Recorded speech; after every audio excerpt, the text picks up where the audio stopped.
Thank you, Angela, for your very enthusiastic speaking, creeping in the skin of the vegetation as an engineer. So, but we are now continuing, and maybe it's good for you to know that we have no time to ask questions in between, but after the two speakers afterwards, there will be time enough to discuss with the speakers, and we'll explain it later to you. Now I would like to introduce Christian Wolter. Christian, he's also very much involved in the reform project. Christian knows everything about fishes. As Angela knows everything about vegetation, Christian is knowing everything about fishes. He studies it and he's teaching it now. And he's teaching it in Berlin at the university there, and would like to give you the floor, Christian.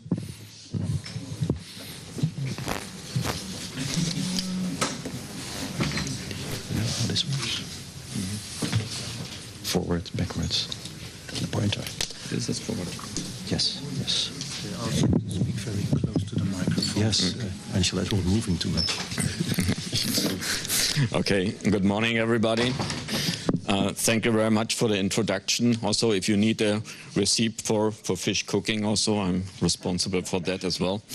And thank you very much for the invitation to present some results from the reform project here. Also, I'm going to present in particular results related to the challenges of river rehabilitation. I will briefly introduce the objectives of this work package to you, work package 1, talk a little bit or present results on the effects of different pressures on hydromorphology, introduce our concepts, and also the interactions of biota with the hydromorphology to finally derive some recommendations for further improvements.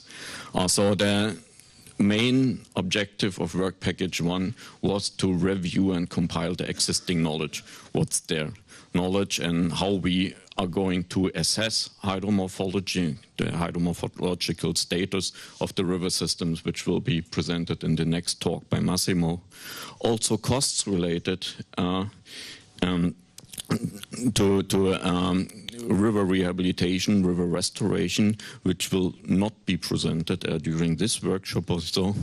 The effects on pressures on hydromorphological processes and variables also, and also the interactions, also the biotic response to these hydromorphological processes and variables, finally to give some recommendations for river rehabilitation. Also, first of all, what has been lost? Also, we are talking about flow dynamics, which are not more in the natural state or so. We miss a lot from the biological perspective. We miss a lot of hydromorphological complexity, of habitat complexity in the rivers also.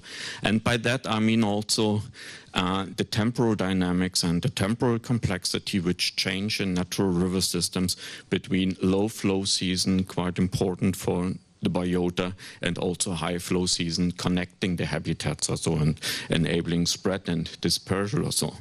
Our dear rivers are mostly single spread rivers with multiple uses, heavily embankments on so, and they have been used for a long time also for sewage disposal, which is not really an issue anymore in most countries, that the point source pollution is hampering biological improvement. And that's the reason why we are here and why we are also in a kind of luxury situation, that the rivers are so good. We don't have major water quality problems also, and we now have to deal with the next bottleneck with the hydromorphology also. And one task of this work package was to identify the key hydromorphological processes which are responsible for the status of the variables we can measure. We are interested to where the biology is responding to, and to identify also these key hydromorphological variables. And by that, We have identified 14 major pressures on hydromorphology and 50 major variables out of more than 100, which are influenced by these processes. And for all these major pressures, such schemes have been developed, such conceptual frameworks here for water extraction. What pressures are there? We have groundwater extraction, surface water extraction, interbasin flow transfer, that water is directed from one catchment to the other, also bypassing canals, which influences the dynamics, the water flow dynamics, sedimentation, vegetation encroachment. If we lose water, we come also back to a situation where nutrients can concentrate also, where we can get thermal pollution. So it can be a feedback also to water quality. In some cases, then it's also not true anymore that we do not have water quality problems. And on the right, there are the different hydromorphological variables affecting by those processes, so that the average flow is reduced, droughts may increase, and so on. We have constructed these concepts for all these major pressures, as I mentioned. Then we have brought them all together and coded in so-called Leslie metrics and have analyzed all these pressure together in a comparative way using these fuzzy logic cognitive maps. Also, I will not present details anymore, but among all these pressures, which are all sometimes at the same time act on our river systems, here, according to the size of these ROMs, the water flow dynamics emerged as very important. Vegetation dynamics, as it was mentioned by Angela already, also bank dynamics, sediment dynamics, and also the morphological condition variables also are quite important. Here shown the centrality, the contribution of these variables to the total system. A little bit another way also, taking all together among all these things which act on the river, the water flow is quite important. Also, and we then, in the next step, simulated what will happen if we remove these pressures. Single pressure removal, if we remove water abstraction from the river system, for example. And what you see here, only the effects of pressures, always single pressure removal. That means if we remove water abstraction from the system, more than 60% of all these hydromorphological variables will change. And we simulated this for all these identified pressures. And if you see, except the red line marks the 50% bar, also except two pressures. In most cases, if we remove one pressure from the system, more than half of all hydromorphological variables change. It's nice on one side because it's important. We remove the pressure, lots of things change. It's a problem on the other side also. It's difficult to predict what change if more than half of all your variables change at the same times and maybe also in different directions, also different strengths. Also, so the next step was to review and to identify how biota might react to these variable changes. Also, we really try to find out what are the most important, the key processes, the underlying processes. Also, there are many variables also which may change, but species are so tolerant against them that they will not react more, and there are other variables which are essential in the life cycle of a species, and they are expected to have a much stronger influence on the species reactions also. These are the key variables we try to identify also, and because we think these are also the key points which have to be addressed in river rehabilitation. Also, and we reviewed the information about plants, benthic invertebrates, and fish on that because we considered phytoplankton as the fourth biological quality element, not that responsive to hydromorphological changes. Also, and to get this sort of order, in these different processes also, which all influencing somehow the hydromorphology, to find out the most important one. When we see the water, the flow dynamics as the most important process, also the biology and the habitats in the river, they do not experience directly the different discharge by increase, decrease of water level. So it's, in most cases, it's flow velocity and stream power, and very directly stream velocity, in particular stream power, they also induce a gravel sorting, a sediment sorting.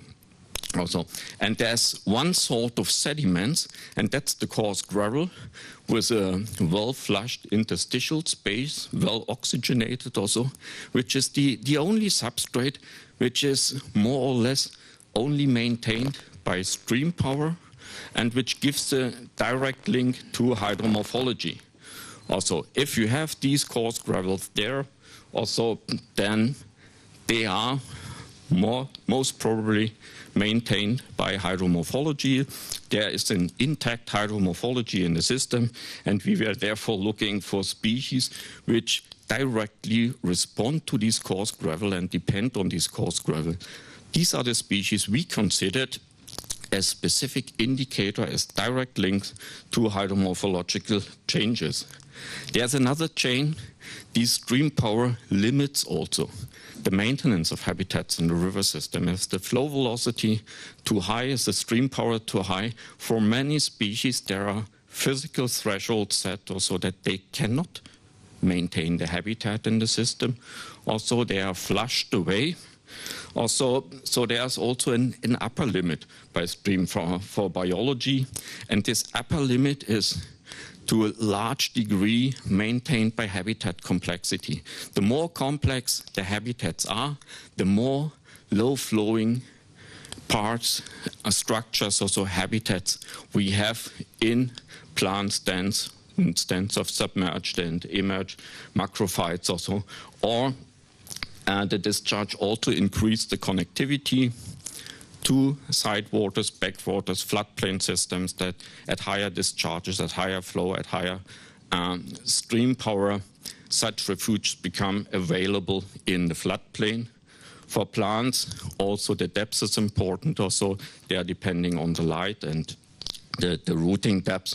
Also, that means at the end we have this direct chain over species, essentially depending on the habitats provided by flow, which contribute to the riverine community.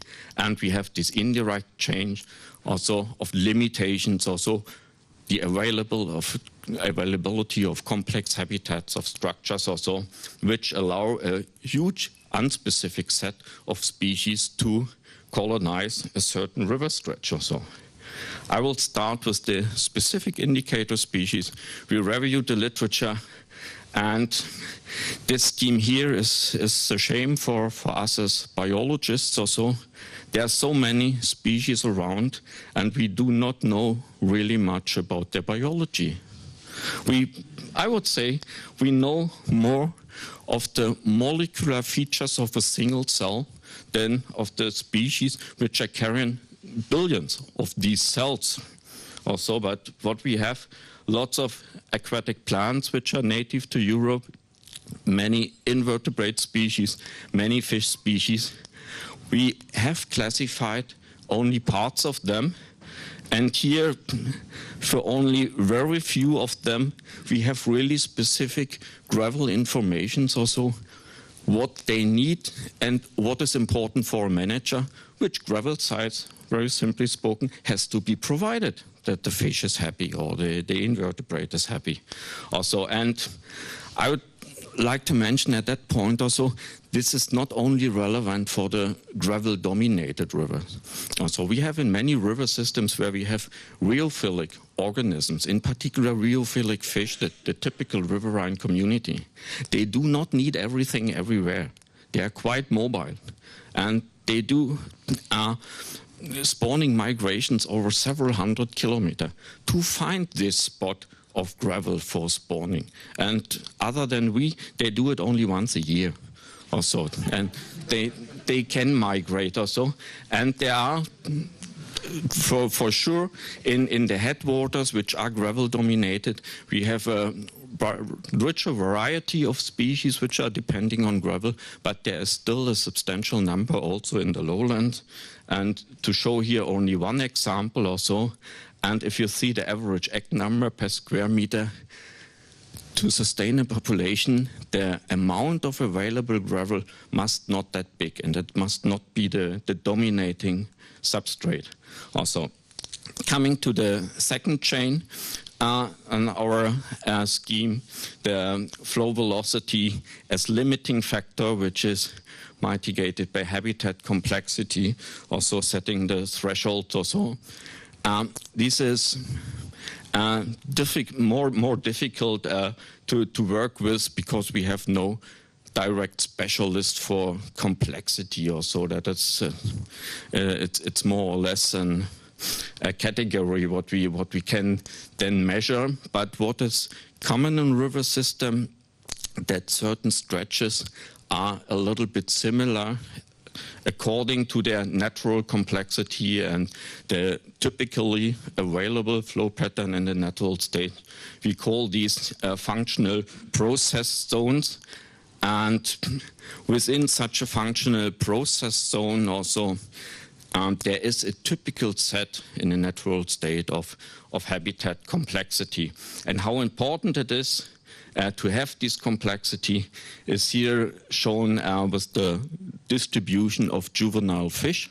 Also juvenile fish, when they emerge, or after hatching also, when they absorb their yolk, also then they typically emerge from the substrate. They have to fill their swim bladder. They have to go to the surface also.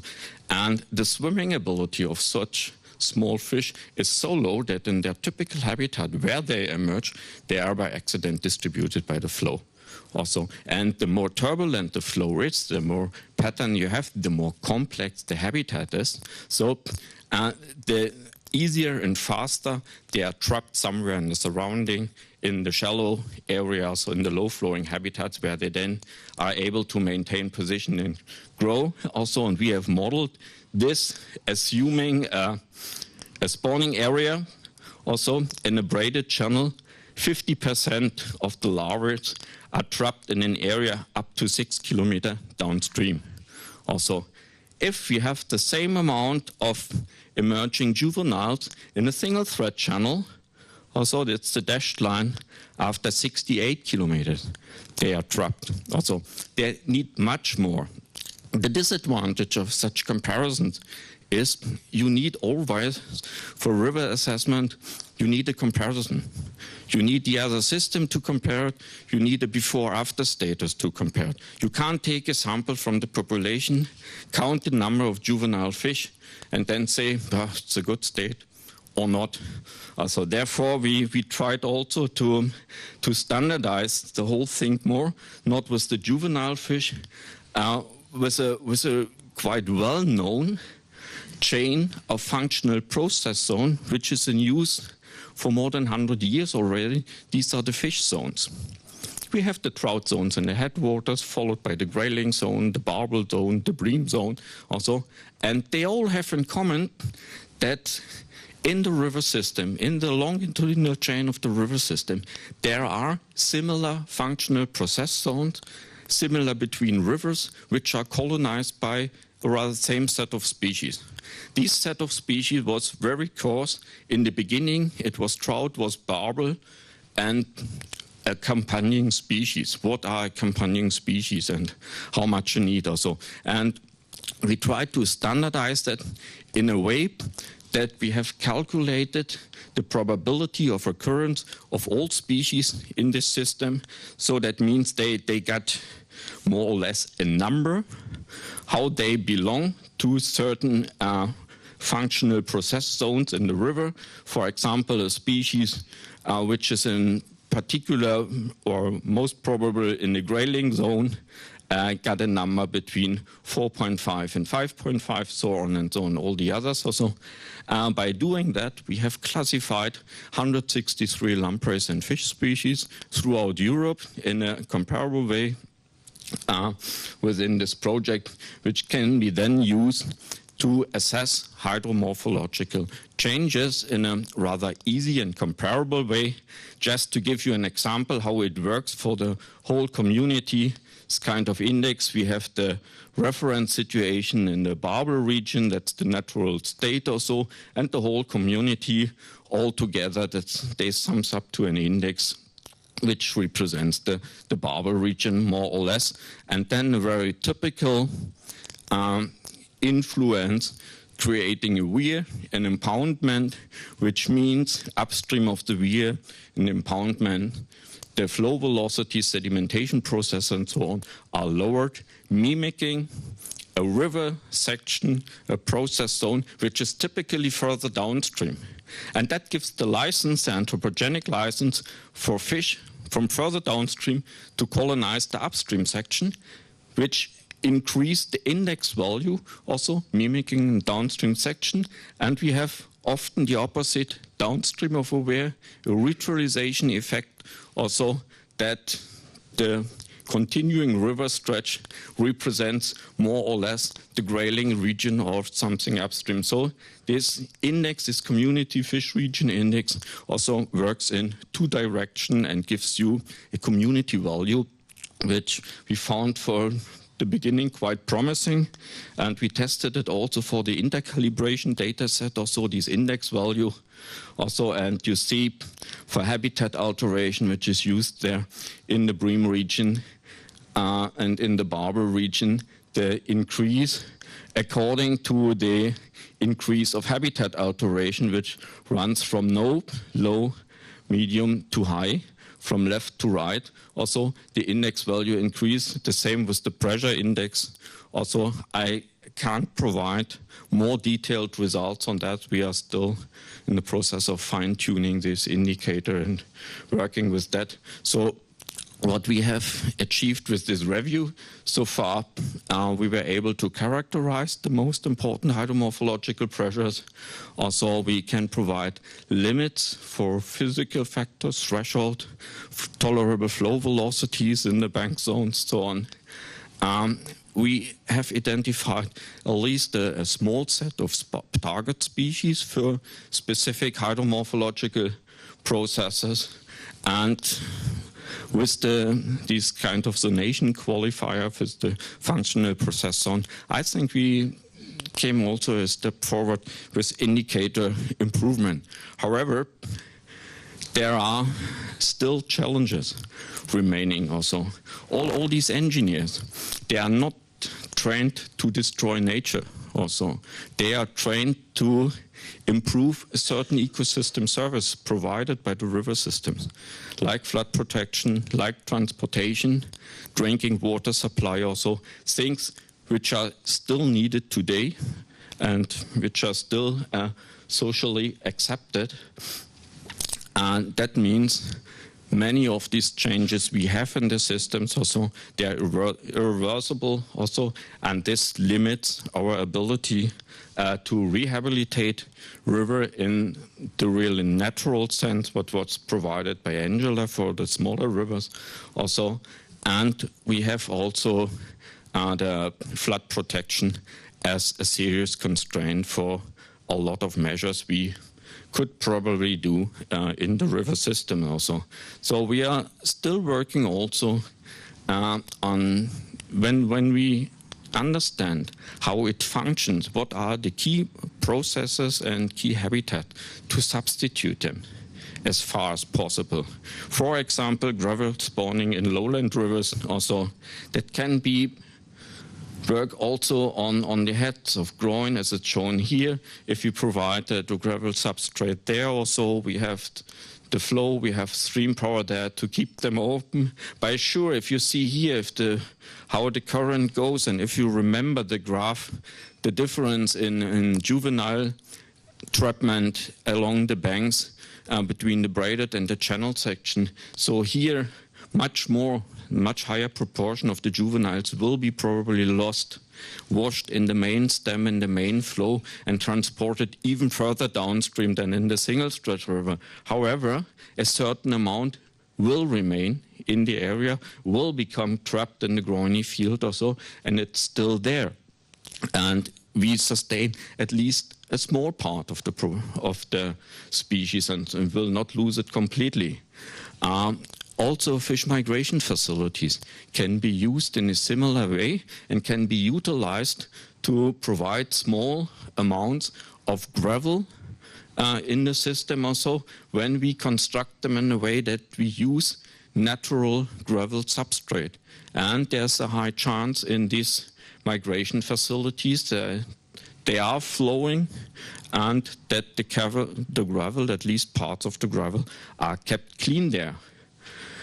We can also substitute habitat complexity, and I know water navigation authorities are not very keen to put large tree trunks in the rivers and in the fairways also, but this is a federal waterway in Germany here, the Elbe River, okay, much less busy than the Rhine River also for inland navigation, but it's still there also, and they operated with large wooden groins also. Here and on top you see a bunch of riprap.